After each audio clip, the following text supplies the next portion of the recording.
Shri Swami Samarth. Hello everyone.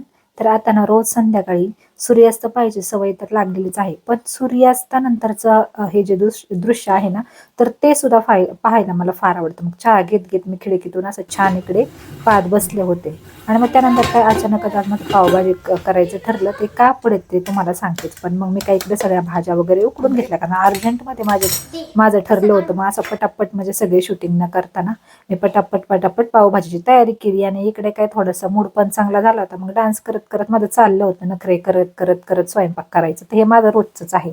आणि मग काय त्यानंतर आपली बेसिक जी पावभाजीची रेसिपी असते तसंच आपली पावभाजी केली. तर मागच्या वेळेस मी कुकरमध्ये केली होती. मग म्हटलं चला जरा आज वेगळ्या पद्धतीची, म्हणजे नेहमी करतो तशी. तर मग काय शिजवून घेतल्या सगळ्या भाज्या, आपलं कांदा आणि टोमॅटोचं वाटण करून घेतलं, थोडीशी आलं लसूणची पेस्ट आणि आपले बेसिक मसाले टाकले आणि छान अशी पावभाजी मी रेडी केली.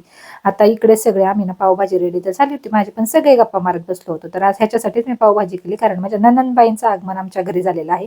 खूप दिवसांतून आत्या आली, त्याच्यामुळे पोरं सुद्धा खुश होती. आणि मग काय सगळे छानपैकी थोडंफार गप्पा वगैरे मारत बसलो. आणि त्यानंतर मस्त अशी आपली बटरी पावभाजी आम्ही एन्जॉय केली. आता पावभाजी करायचा माझा काही तसा आधी प्लॅन नव्हता, पण अचानकच ठरला, कारण सगळ्या भाज्या सुद्धा मम्मीने पण तिकडनं फ्लॉवर वगैरे पाठवून दिली होती आणि माईंनी येताना वाटाणा आणला होता. त्याच्यामुळे म्हटलं चला मग पावभाजीच करूया. मग त्यानंतर काही खाल्ल्यानंतर आमचं डेलीचं रुटीन झालेलं आहे. आता मुलांना सुट्ट्या लागल्या तर मग काय बसलो मस्तपैकी आंधळी कोशिंबीर खेळत. आता आत्तू पण आली होती, त्याच्यामुळे मुलं डबल खुश होती. आणि मग कसं घरात जरा माणसं पण जास्त असली ना की अजून अशा गोष्टी करायला खेळायला मग मजा येते. मग काही जरा वेळ असंच आम्ही एन्जॉय केलं. आणि तुम्ही काय नुसते व्हिडिओ पाहता लाईक करा आणि तुमच्या मित्रमैत्रिणींना शेअर करा.